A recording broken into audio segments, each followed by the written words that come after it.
we know that between perimenopause, menopause, even before that, pregnancy, all the different women's decades, gut health matters. And it's going to have a role when it comes to our inflammation. We know leaky gut is rampant and problematic. Really, the American diet and lifestyle, most of the world's diet and lifestyle at this point, are hazardous to the gut. And so we have to really have a gut first plan in place. Then in Ayurveda, we also talk a lot about self-care rituals for detoxing. And Ayurveda always teaches about the importance of seasonal detoxing at the intersection of seasons. So between spring and summer, between summer and fall, taking a week and just gently detoxing the body, cleaning and clearing out accumulations that have been there. And so imagine if you hit your 30s, 40s, 50s, 60s and haven't done detoxification as part of your life. Hi, I'm Dr. Monica Jauregui, and welcome to Truly Healthy MD. I have one question for you. What's really behind the way you feel? As a functional medicine doctor, I'm passionate about helping you uncover the hidden causes of your health concerns and finally connecting the dots.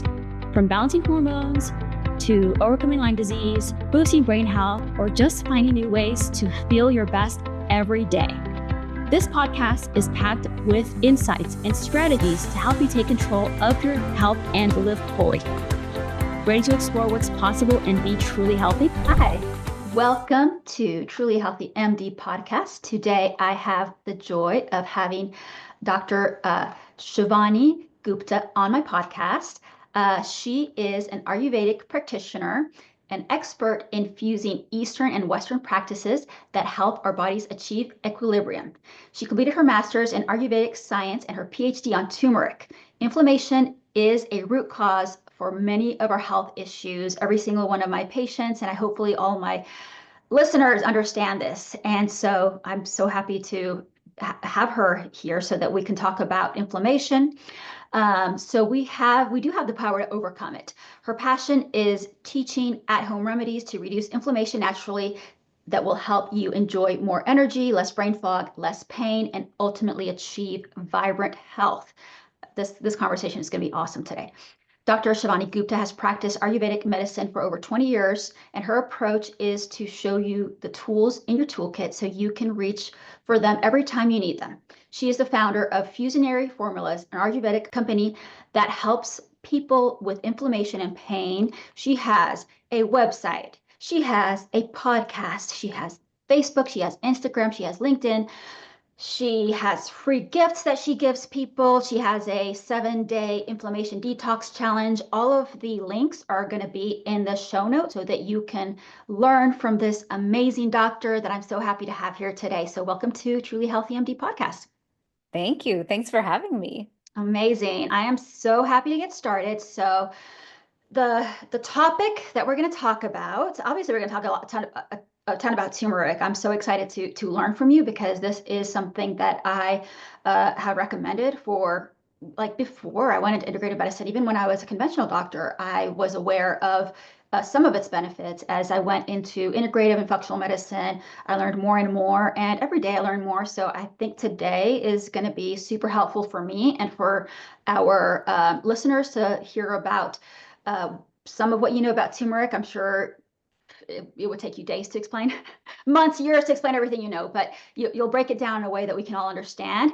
But the main topic we're going to talk about is bridging Ayurveda and functional medicine tools to thrive through every stage of life. So thank you so much. I'm so excited about this conversation. So tell me first a little bit about yourself, about your background, and then I'll start, asking you the exact questions.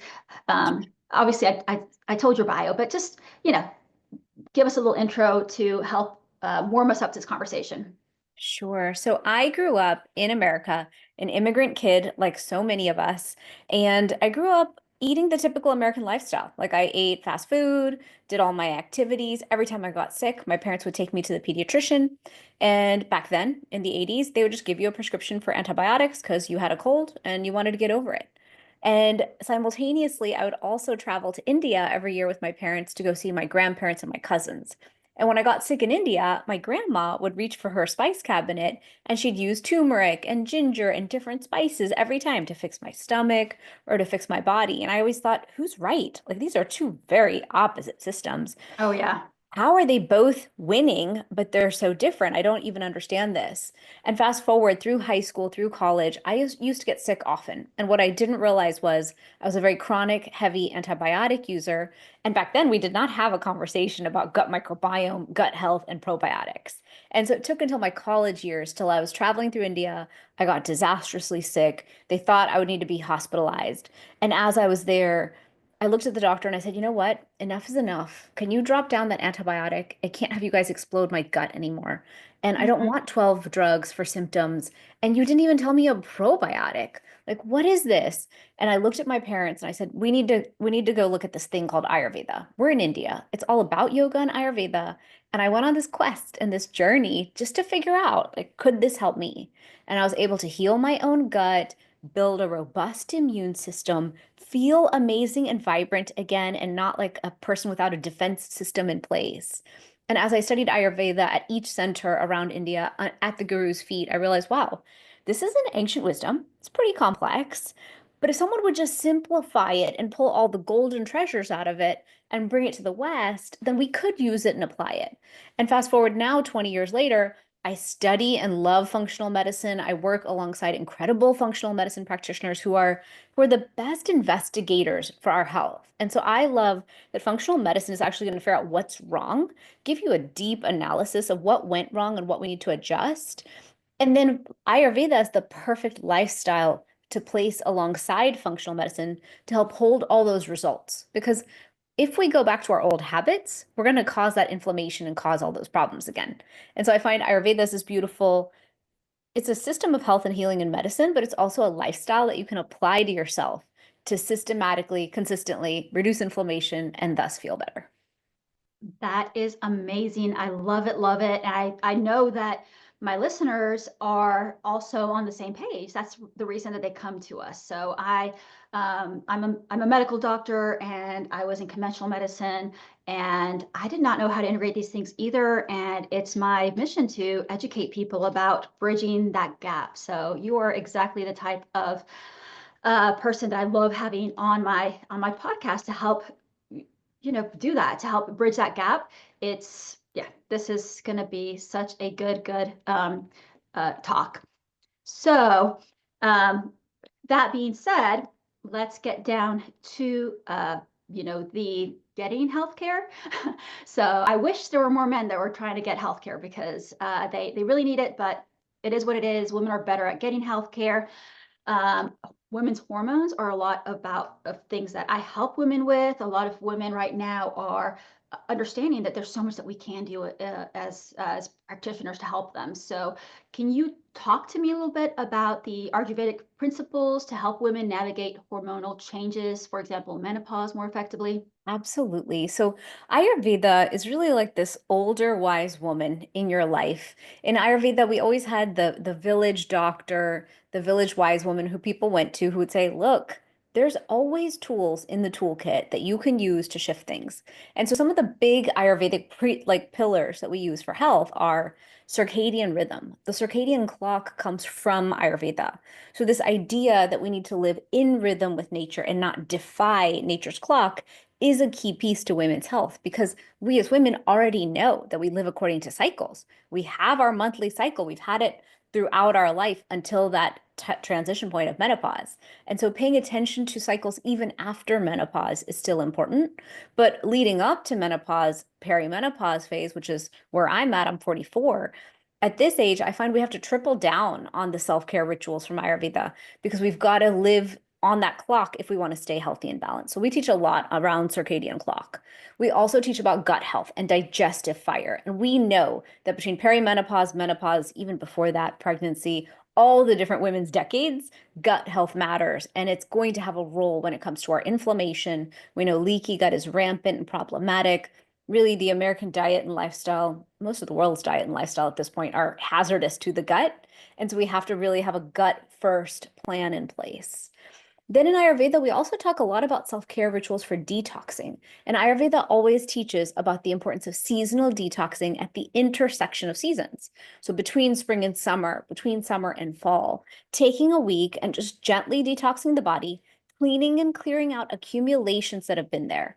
And so imagine if you hit your 30s, 40s, 50s, 60s and haven't done detoxification as part of your life, then that's sometimes why we have so much stagnation. Our lymphatic system is like, hello, I'm clogged. There's congestion. There's a traffic jam here. Between me and inflammation, you're kind of screwed. And so I really do like talking to women about, look, if we can focus on this pre-perimenopause, in perimenopause, and menopausal or post, then we've got this continuum of building health practices that can be really supportive. And then finally, in Ayurveda, we talk a lot about the super spices like turmeric, ashwagandha. I love reaching into that toolkit to show people teas and elixirs and supplements, different ways that they can calm down the system. We know that ashwagandha is beneficial as an adaptogen. We know tulsi is very beneficial in the menopausal phase because it's adaptogenic and it's cooling to the system. And then we also have adaptogens like shatavari, which is the queen of adaptogenic herbs for male and female reproductive organs. So there's a lot to play with in that toolkit. And then we also teach one big concept out of Ayurveda called the doshas, or the mind-body constitution. And so knowing whether you are more air and ether or fire or more earth, knowing your template and your body type can really help guide how you manage yourself through these transitions. So in perimenopause, I'm a fire, I'm a pitta, so I really have to keep the fires cool, or else mood dysregulation, anger, all those kinds of things can come up. And if you're earth, maybe you've got extra weight gain going into menopause. And so we have certain recommendations that we make for that template. Or if you're more air ether, more vata, you will have more anxiety, constipation, dryness. Going into menopause, it might really throw you off kilter and have more dryness, an exacerbation of your existing template types and tendencies. And so our job in Ayurveda is just to create more balance to the whole system using these different lifestyle practices, herbs, spices, and then diet as well. If you like this discussion, please hit the subscribe button and consider leaving us a review. It really helps people find us, and we truly appreciate your support. Wow, that's really, really cool.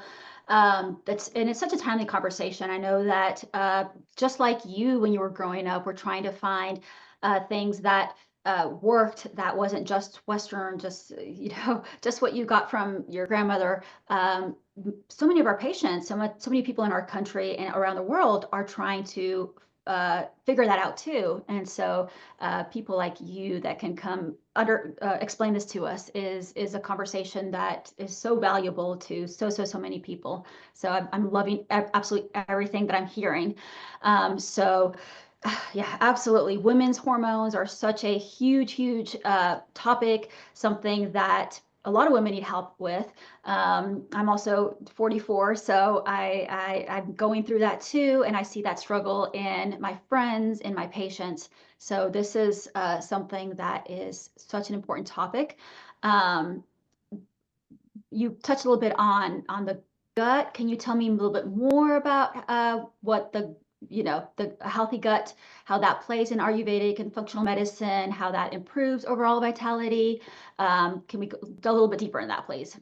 Absolutely. So Ayurveda is this entire system of medicine that's 5,000 years old. And I find it so fascinating that a 5,000-year-old system said gut is the center of everything. Your gut health is your immune system. Your gut health is your brain health and your mood. Your gut health is everything. And now through modern science, we're proving so many of these ancient Ayurvedic concepts to be true. We're proving circadian clock, where we've already proven it. We're proving gut microbiome is the key to everything. And so Ayurveda teaches us that we have a gut digestive fire. That was the language used for the gut, this campfire within us. And if we build with consciousness and with integrity, a healthy, robust fire, if you go camping, you use different types of branches, small, medium, large. You really intentionally build that fire with the right pieces. So in our case, in modern times, we would interpret that as eating your polyphenols, eating your fiber, eating your prebiotic foods, your probiotics, like having a variety of nutrients in our diet, bringing in all the rainbow into our diet. So Ayurveda said, do all the good gut health practices, and then make sure you have daily practices that ignite the gut digestive fire. A lot of times we just wake up, have our coffee, we're already on social media, distracted, I know, running. right? Yeah, Running, all of us, even those yeah, who are trying to do better every day. It's a hard habit to break, but yes, this yeah. is such a good message. We need to start with those little things. So yes, go ahead. Correct. And we're like coffee, social media, running through our day, on watching videos while we're eating, eating in motion while we're driving through drive-through. So there's a lot of practices that we have for convenience that are not pro gut health. Ayurveda says always hydrate the system first. Let's inspire peristalsis first thing in the morning. Let's make sure we have at least one bowel movement a day and that we're not constipated, that we're not holding on to waste and backing up our system. And so, if anyone who's listening to this doesn't have their first bowel movement before they leave the house for the day, we recommend simple things like aloe vera juice. And there's aloe vera juices out there that taste like water. They taste like nothing. And so, so many people who are constipated, I'm like, just come to my house. I'll give you a bottle of it. You'll do great. And then they're like, wow, you fixed me. I'm like, no, aloe vera is something Ayurveda has loved forever. Or we'll recommend ginger lemon tea in the morning or just hot lemon water if you want to be quick about it. And while you're heating up your coffee, while you're getting ready for all the things you're going to do, just get that down first. We get the system moving and doing what we need it to do. And we know that that's detoxing. We know it's alkalizing. We know it's beneficial if we don't put caffeine in first. If we put anything in first, it's protective of our adrenals. So we know all that now. But these are practices that we were taught in ancient Ayurveda forever now.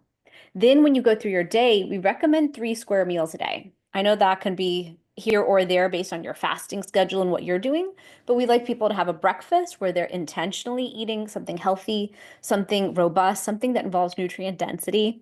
Lunch, we recommend that lunch is the biggest meal of the day. So between 10 and 2 on the circadian clock is the pitta or fire time of day.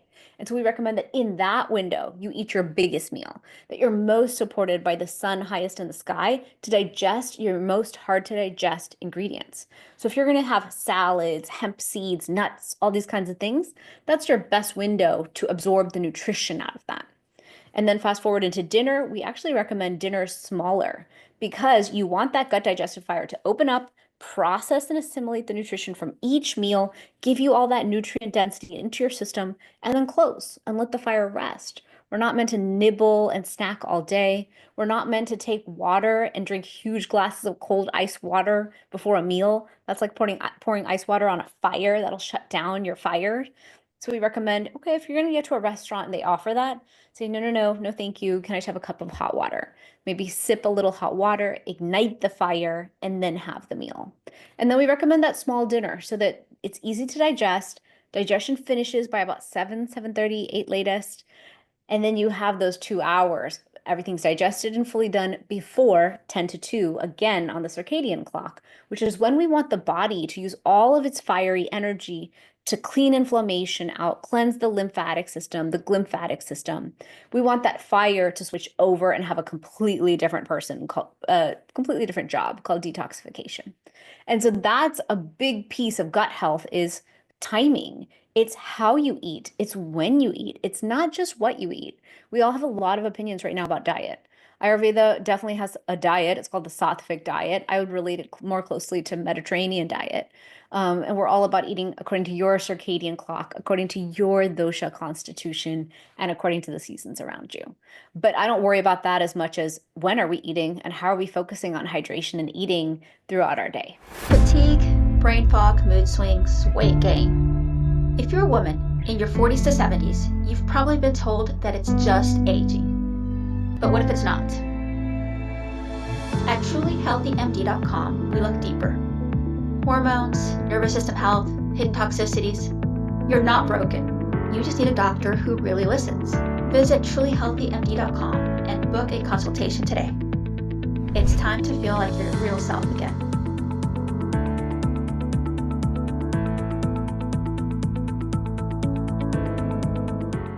Wow, so many pearls. It's like one after another, so many things. I'm super happy that I'm taking notes while we're doing this because this is such good information. That is amazing. So, we see people in all stages of life. I talked a little bit about seeing perimenopausal women, but really, we see patients that are uh, children, adolescents, young adults, middle age, older age. So are there ways that Ayurveda helps to personalize health strategies to empower people at each of these different stages of life? What can you tell me about that? Absolutely. Ayurveda is very much a piece of this personalized medicine puzzle. It's why I love functional medicine. You guys, as practitioners, really drill into the details of what is going on and how are we going to rebuild the body and build vibrant health. And Ayurveda also does that really beautifully. Ayurveda says, look, when you're young, it's about making you robust and healthy and strong. So with my kids, I feed them a very robust diet. I'm trying to pack as much nutrition and health in there as I can. As we're moving into our 30s, post, actually, that depends on whenever people choose to have kids, but moving into our 20s and 30s, it's so important as women that we start to really honor self-care, circadian clock, gut health, and all these practices. Because if we don't, we see that high prevalence of PCOS, endometriosis, different issues with people's menses and things like that. Then I see a lot of women who are struggling with infertility, pregnancy sometimes not being easy. So we really look at this as all of this is rooted in gut health, gut dysregulation. Thus, we're inflamed. We're defying nature's clock. A lot of times we're choosing to push our careers while trying to do so much. And so the body is just like, I can't do all this. You're not giving me space just to breathe. And so the Ayurvedic self-care rituals, we teach 12 self-care rituals to do throughout the day, are really built to help you have a rhythm with your day. And the goal is you wake up in the morning, Ayurveda says touch the ground, touch your forehead, and just tune into your day. And that's interesting because it also has you touching, when you touch the ground, you're also in essence, squatting. You're causing this peristalsis of the gut. You're helping your first bowel movement. Then we say take a moment and meditate, like pray, meditate, whatever it is you do in your day. A few deep breaths, prana, oxygen into the system. And then when we move people after that, we say, okay, we actually say hydrate first. And we recommend take a copper lined vessel, keep water in it overnight, let it mineralize, and then hydrate the body first thing in the morning. You can do that pre or post brushing your teeth. I'm a post brush your teeth person for hydration. Brush your teeth, and then we have another habit in Ayurveda called using a copper tongue scraper. And the copper tongue scraper is a really interesting habit. You can habit stack it on top of brushing your teeth, but you'll gently scrape the tongue 7 to 14 times. And what that's going to do is it's going to allow the body to ignite the digestive fire, clear out your tongue, your taste buds. And we also teach that all the organs of the body are reflected on the bottom of your foot, just like they're reflected on your feet. So just like reflexology teaches us all the organs are reflected on the bottom of the feet, they're also reflected on the tongue. And so by scraping the tongue gently, you're going to detox all the organs of the body. You're going to ignite digestive fire. I've helped people with constipation just by using a tongue scraper, which I thought was so fascinating. So this is a Wow. simple habit that can create a big change. And then we also teach oil pulling as a wonderful habit to help you pull all the bacteria, heavy metals, and toxins out of our mouth and help detox that out of the body as well. That is amazing. Wow. So much that people can do that's not just, taking another pill, which I think I try very hard as, being conventionally trained as an MD. I just feel like I have that knee-jerk reaction to give people more pills, and there's so much I can do that's not adding more pills. And so listening to a lot of these things that you're telling me is reminding me there's so much that people can be doing that I can be recommending to my patients, that people out there who are not my patients or just the listeners of my podcast can be doing for their health. That is not more pills. That is the most valuable way that we can take care of our health, is not the pills. Pills are important sometimes, but everything else we do is more important. So everything you're telling me is like, wow, so helpful for all of this. Something that I see a ton in my practice, and I'm sure everybody is seeing this, is that we're all suffering from less energy. There's a lot of chronic fatigue out there. A lot of my patients see me for chronic fatigue. I do pride myself on trying to find the root causes of that fatigue, be it, a chronic infection, excess toxin load, something wrong with your circadian cycles or hormones. Usually it's more than one thing, right? But Yes. I the little bit I know about Ayurveda is that it helps a lot of people with energy. So what are some of those simple Ayurvedic habits that can help our listeners feel more energized, even feel unstoppable, even if don't uh, if you don't have the time and money to invest in a full, seeing a functional medicine doctor, which I really encourage all my patients to, but there's some stuff that we can do even if you can't do that right now. And people who are seeing a functional medicine doctor, they also need to listen to these things. So what are those things that you would advise people? Absolutely. I think our number one recommendation would be aligned to your circadian clock. Your circadian clock is actually the reason why you're lacking energy. So it can also be the number one way to bring back your energy. If you can rise with the sun, make sure you're eating that biggest meal in the middle of the day. In the evening, start to wind down. A lot of times we stay wound up until the minute our head hits the pillow, expecting high quality sleep. And that's just not going to happen. So it's so important to have an evening routine where we cut off using our laptops and our devices by about 8 o'clock. By 9 o'clock, house is settled, life and responsibilities are settled. Switch into self-care mode and really switch into dry brushing, which helps move the lymphatic system and clear it so it's better utilized overnight to clear our body. Or we teach Abhyang massage. Abhyang massage is this full body massage with any organic food grade oil. You can use coconut oil, sesame oil, any oil you like, and really let that oil soak into the body. And what it's going to do is it's going to absorb, it's going to really oiliate the gut lining, oiliate the skin, oiliate the joints. It's like an oiliation gift to the body. But that's also going to help you get beautiful, sound, deeper sleep. And it's a very vata balancing activity to do. So many of us in our day do so many activities that wind us up and dysregulate the vagus nerve, dysregulate the nervous system, have us in our fight or flight. And that's a problem.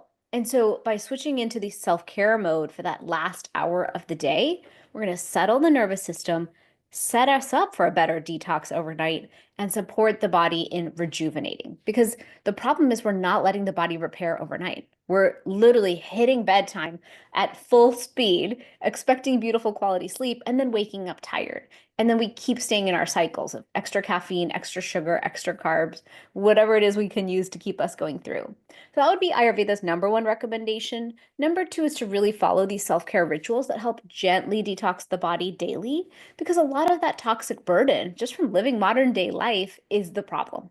And so by allowing the body to detox every day, what we're saying is, I'm getting rid of that burden. Don't worry. You can function better because I'm doing this for you.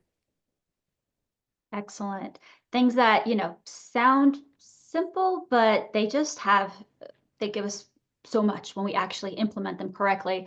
I'm a big supporter of having people work with health coaches too, to help, really implement these things. Sometimes it sounds good, but it's hard to really implement. So finding It's yourself a true. good health coach, every single person that comes to my practice has to work with a health coach, even if they think they know how to do things. Health coaches have a huge place in helping people implement these things. So yeah, these are all amazing, amazing uh, things that people need to start implementing, start living healthier. Even if Yeah. they're already healthy, they're going to be healthier if they implement them. If they're a little bit sick, if they're a lot sick, this is the cornerstone. You cannot heal if you're not implementing these things. So super, True. super important things for everybody to listen to. And as I was telling you, I'm a functional medicine doctor. I'm a conventionally trained MD. I'm an internal medicine doctor, so I do integrated medicine, both internal medicine, functional medicine, and anything else that I can use to help my patients. Because those are not the only two modalities. And as you well know, but just to reiterate to our patients, to our listeners, sorry, what functional medicine means, the only thing it means is root causes. We just look for root causes. It doesn't mean that we do naturopathy. It doesn't mean that we do implement it, but that's not what it means. The only thing it means is root cause medicine. And Yeah. I think that's real important for everybody to understand, because some people think that functional medicine is not evidence-based. It's just about spending a lot of money. No, it's root cause medicine. That's all it is. A lot of doctors who are conventional practice functional medicine. When they do root cause medicine, they just don't know that they're practicing functional medicine, right? Anyway, after explaining all that, because I just feel like I need to reiterate that to the public and to other doctors that might be listening. But uh, how does Ayurveda complement functional medicine to provide these holistic solutions for chronic health problems, because as we all know, there is an epidemic in our country, in our world. There are so many chronic health problems, and so conventional medicine is falling short. So we need to have more root cause medicine, aka functional medicine, and bring in and keep expanding our toolboxes. I want everybody to keep looking for more and more things that will help them. Do not just take what your MD and DO says as the end of what can be offered. There are more and more things out there that can be offered. Today we're talking about Ayurveda. So people with chronic health problems, how can that be integrated to help these people? Absolutely. I love functional medicine. I've been going to functional medicine doctors since 2020. When the pandemic started, I thought I better make sure my immune system is so robust. And so when I started, I realized, wow, functional medicine has such incredible tools in the toolkit. You can do stool testing, hormone testing, you can learn what food intolerances you have. You can do DNA testing. So I have definitely gone through the gamut. And I've actually worked with multiple practitioners now because first we got me optimal. Then I moved to a new practitioner where I was like, okay, perimenopause, whole new ball game. And now I'm working with a new one where I'm like, listen, I actually have won because of functional medicine and I'm holding those results with my lifestyle practices. Now let's talk about optimization. So she gives me big lectures around hydrating with electrolytes and things that I forget because we get so busy in the world. But I agree with you. Functional medicine meets health coaching is this perfect combination because you understand what is causing all the trouble, what has historically caused the trouble. You have this diagnostic understanding. You have a practitioner who's really guiding you on what you can do to address it, not just, oh, here, take a drug that isn't going to really reverse anything. You're actually giving a solution where you're like, okay, this is multifactorial. Let's say it's heart health. Let's talk about your exercise, your diet, your stress, all the different elements. And then health coaching really helps with accountability. I find I need the health coach to say, "Hey, how are we doing this week?" And I'll say, "Uh-oh, I ate this and I'm off base completely." And they'll say, "No worries. How can we get back on the track?" So I love Yeah. the whole combination. And the place where I see Ayurveda fit in there is it's this beautiful lifestyle practice that we can teach. It's another tool in the toolkit of functional medicine. And all of functional medicine doctors get it. They're utilizing a lot of the different herbs and practices out of Ayurveda already. I have so many practitioners who recommend tongue scraping, or they talk about ashwagandha, they talk about turmeric, they talk about using these spices based on what they see with the patient and what's needed. So that's really exciting to me. And Ayurveda always says, let's reach for the herbs and the spices and the tools that'll really get the job done first. And then we can add on lifestyle because sometimes it takes time to add on those different habits and it'll take time to see the results. Like tongue scraping is not going to give you a same day result usually. So we need to use the ones that are quicker. I use ashwagandha, turmeric, ginger, these things usually first. And then I reach for the other lifestyle that I teach as your daily rituals. Amazing, amazing. This is all such great information. I think our listeners are going to start, they're going to go to your website. They're going to start Googling what's Ayurveda, because I think, we're still in the process of learning all these other things. We don't have the culture of learning these things. Sometimes people feel like it's not something that's evidence-based or something that's for them just because it has a name that's not a Western name, right? So all of this is such a great intro for all our listeners to Ayurveda, or they're learning more if they already do a little bit. So let me pivot just a little bit. I want to talk to you about turmeric because that's what your PhD is in, and I find it such a powerful tool in my practice with my patients, with my own body. My own body responds so well. Just, a little bit of history about myself. I suffered from, in the past, fibromyalgia, chronic fatigue. I had $1 million workup. People thought I had multiple sclerosis. And when all my workup came back negative, they're like, well, it must all be in your head, right? You must have, IBS, all that stuff where the patient gets blamed, right? And so I had to find my healing with my own studies, with my integrative medicine and functional medicine.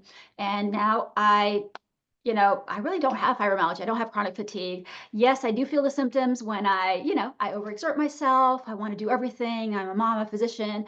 I don't always follow the principles that I preach. And so, yes, I will have some my symptoms coming back. But I am, with every birthday that I have, I feel younger. I feel more vibrant. I feel more energized. I do more. I can show up to my patients, to my family more and more because of the way that I've learned to take care of myself. All that being said, I take very few supplements. I'm not a person that just is taking pills all day. I focus on my nutrition, I focus on my hydration, I focus on my mental health, on my sleeping, and that keeps the number of supplements that I take very, very low. Um, uh, and I think turmeric is one of those few that to me is really important. And so, tell us a little bit about the science of turmeric, what our listeners need to know about turmeric. Absolutely. I love turmeric. When I learned about it in my herbology class, I was sitting there and the teacher was teaching us, like, turmeric does all these things. And I thought, I'm Indian. I eat it every day. I did not know all those benefits. And what's cool is Ayurveda has used it for all those things in the past. And now modern science is proving item after item of what turmeric can do for us. So we have over 17,000 published studies and papers on turmeric in PubMed that talk about its benefits. And one of the biggest benefits is that it's anti-inflammatory. The number of pathways that turmeric impacts, NF-kappa B, COX and LOX, TNF alpha, like a lot of these big pathways, means that it affects an entire inflammatory cascade that's happening in the system and naturally helps shut those down. And that's really powerful because it's a simple plant, but it does so much for us. It's like Mother Nature created this perfect tool. So it's anti-inflammatory, it's antioxidant, which we know all the oxidation in our system is kind of like the rusting that's happening. It's why when people say after 30, after 40, they're like, I feel like I'm just getting old. Everything kind of slows down. I just get tired more easily. Things hurt. I wake up with stiff joints. And I always say, guys, that's not aging. That's inflammaging. So let's just understand that our oxidation is causing some of our inflammation. It's probably also gut health and diet, but we've got to address the inflammation in a natural way to help prevent all of that from happening. But it's also antibacterial, antifungal, antiviral, which as a Wow. mother is a big deal to me. Like I need a defensive system for the junk that they bring home. Like my kid had norovirus and I was like, nope. A kid had COVID. I was like, nope. And I don't catch anything from them because I put this big defensive shield in place and increase my turmeric intake. So it's antibacterial, like I said, antiviral, antifungal, anti-H. pylori, anti-candida. We know it causes cell apoptosis. So when there's cells in our body that are meant to go, sometimes they don't go. They don't have cell suicide and cell death. So turmeric is like this ultimate janitor. It'll come in there and just clean house, and all the things that are meant to be cleaned out and go, turmeric will do that, which I love as well because we know that as we age, things do slow down. Metabolically, our mitochondria, a lot of things slow down. And when cells stop working properly, sometimes they can become zombie cells and they just start running into everything, causing damage, causing havoc, and infecting other cells. And so I love that turmeric comes in there, clears out the zombie cells as well. It has a lot of anti-aging properties. So to me, it's this ultimate support. It supports healthy microbiome. We know it's gut supportive. So I take it as my preventive tool. I know it's going to do so much for me. And then over the years, over the last 10 years, I've educated a lot about how to take turmeric. So taking the regular plant turmeric in its raw form is fine. A lot of people are juicing it and are into that. Nowadays, we're so inflamed. I think it's important to take it in the best way possible to get the most support. So raw works. Then you can dry it into a spice. A lot of people are using the spice turmeric. They're taking like a half teaspoon and making a turmeric latte. Unfortunately, it's being sold in juice and lots of sugary things, which makes no sense because it's I know, right? anti-inflammatory. Don't add sugar to your life to add a little bit of a benefit from turmeric powder. But when you are going to cook with turmeric powder, make sure you add black pepper or a healthy fat to increase the absorption. We know that black pepper increases that absorption by 2000%. And I worked in the lab in Houston where they discovered that. Healthy fat we know is also very beneficial with it. So I always say to people, take your turmeric anytime if it's built with black pepper, but you can also add it with a meal so you get the benefits of both. And then finally, there's the extract. And that's where things get interesting. We have extracted curcumin from turmeric, and we know that out of the entire turmeric plant, only 3 to 5% is the curcuminoids. And of those curcuminoids, the one curcumin is the most effective at reducing inflammation. And so a lot of people build turmeric supplements, but oftentimes they're selling you something called curcuma longa on the label. And that just means regular turmeric. So they're putting regular turmeric powder into a pill, which in my opinion is a waste of your time. Then many of them use many different patented forms of curcumin that they made. But when I worked for my advisor in his lab, he's like, please never be someone who breaks off pieces of the curcumin molecule and calls it better. That's not a game you should ever play. He's like, using the extract in its most potent form with the whole powder of turmeric is the synergistic approach to help get the best results. And so about 10 years ago, I went to work. Well, I finished my PhD and I had a group around me of all MDs and doctors who were like, that's so great that you think turmeric's great, but it can't really stand up to an anti-inflammatory. And I said, you know what? It absolutely can. I'm going to prove it. And so I built a formula just to prove that we can use turmeric for joint pain. And when an orthopedic surgeon is going to say, hey, you have pain, here's a natural solution for you, that it can stand up to whatever else they're offering. And so that's what I've been doing for about the last 10 years now, is giving people solutions for their chronic joint pain. And then once I realized how well it worked for pain, I thought, okay, then it's going to work for everything else, of course. Because if we can attack pain, then that's like the most obvious thing that turmeric can help with. Wow. Yeah. And you just touched on something that's very near and dear to my heart, which is having mainstream doctors understand supplements, because the way the studies are sometimes done is that they're just not done correctly. One, there's very few studies done, right? And the few studies that are done are just not done correctly. They're not with the right type, the right dose, the right absorption, everything of supplements. And so there's all this evidence out there saying that, oh, supplementation does not work. Of course, it's not going to work if you don't do the study right. If I did a study on any of the pharmaceuticals and designed the study wrong, I could also make science in a peer-reviewed journal saying medications don't work. But we know medications work, and we know also that they're overprescribed because of all the, that's another story, right? Of all the money that's put into that as creating science. There's not enough money put into the research. So first, I'm so excited to talk to one of the researchers, which is you, about people who are actually doing the work so that we can understand as a better scientific community. And I do want to help people understand just what is published in peer-reviewed journals is not the end of the story, because a study has to be designed right, and people have to take the right supplement at the right dose that's absorbed correctly. And curcumin, as you just mentioned, is something that you can't just go out there and buy any curcumin supplement and expect it to take your aches and pains away and have all these benefits that we know scientifically, because curcumin is, you know this better than I do, you've explained it, but I just want to reiterate this to our listeners.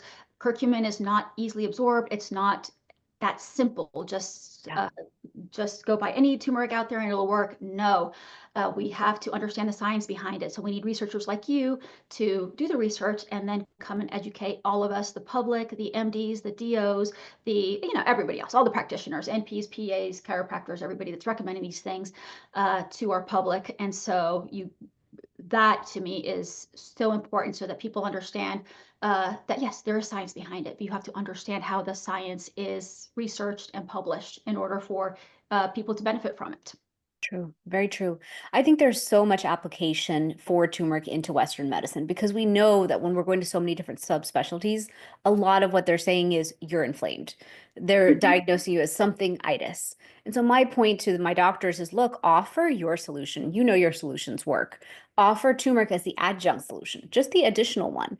And the patient will know how quickly they can come off certain solutions and stay on the turmeric. And so it's just really been fun over the last decade to watch orthopedics, rheumatology, gastroenterology, primary care, functional medicine work with it. And then I teach about it online, because I really am passionate about, let's have a healthy immune system. Let's have a defensive system in place. Let's address inflammation early. In women's health, we know that we're hitting each decade really inflamed. And I think that's why we're suffering so much. Anytime I'm like, oh, perimenopause, I'm like, well, are you inflamed? We know that, like I said, all these cellular processes slow down as we age. So if we're not going to take the time to reduce that inflammation, and we're not going to stop that cell damage, of course we're going to be more tired, more sluggish, more brain fog, gut isn't going to work, and all these things get dysregulated. So I look at it as a way to clear the decks, get us less inflamed so everything can heal and work better. And so turmeric's my first go-to always. And then after that, I look at ginger and other things. So I've just been formulating for the last 10 years and then trying to keep creating solutions for people. Wow, amazing. Thank you so much for helping us move the science forward, because we cannot get healthier and get better outcomes if people like you aren't researching and moving the science forward. And then, like I said, educating us. So that is all just amazing, amazing. This is such an important conversation. I really encourage our listeners to look at your website, to maybe listen to this whole podcast again, because it's a lot of information. Do the research, understand what Ayurveda is, what, how these supplements that we've been talking about work in their body. Talk to their practitioners. Spread the word with their peers. Spread the word with their conventional doctors that there is science that these doctors can learn about. As a community, we can continue to grow and help people be healthier, and not just put people on more pharmaceuticals every time they go see their doctor, right? So this whole conversation has been invaluable. I wish I could continue to talk to you for hours and hours, but we're close to running out of time. So in addition to thanking you for being here and reminding people that all the links to your website, social media, everything are in the show notes, please visit them. Before we go, I do want you to just give us a recap. If you are like, okay, I know it's a lot of info, what are the 3 takeaways? What would those be for our listeners? Number one, take a very high quality turmeric, one that actually works, not a lot of the junk that's sold to us at the drugstore or these types of big box stores. Number two, use a copper tongue scraper. Adding a tongue scraper into your life can be a big game changer. And we know that our oral health is tied to our gut health. So the cleaner we keep oral cavity, the better off our gut health will be. And then finally, sleep on time. Honor your circadian clock, honor your circadian sleep. And that sleep is the key to helping you reduce that inflammation so that we're more supported overall. Wow. So those are extremely important things. Some of them are going to be a little bit, easier for everybody to implement than others. I know we had a lot of night owls out there that feel like they don't want to go to sleep on time, but this is just super important information, and it's coming from a person with a PhD that's done a ton of research. So you are definitely a source that we need to be listening to. Thank you so much for being on the Truly Healthy MD show, and I hope to talk to you real soon. Perfect. Thank you. And I made a special code for your audience. Truly Healthy MD will give them 15% off at fusionaryformulas.com if they want to try it. That is really cool. Very, very cool. We'll also include that in the show notes so that people don't miss out on that in case they didn't get to the very end of this podcast. But I hope everybody listened till the end. I know this was a captivating conversation for me at least. Thank you so much. I'll talk to you soon. Thank you. Thanks. Thanks for listening to Truly Healthy MD. I'm Dr. Monica Jauregui, and I'm so glad you joined me today. Remember, your health is in your hands, and every choice, no matter how small, can move you closer to feel your best. If you found today's episode helpful, please subscribe, share, and leave a review. It means so much to me. Until next time, take care of yourself and stay truly healthy.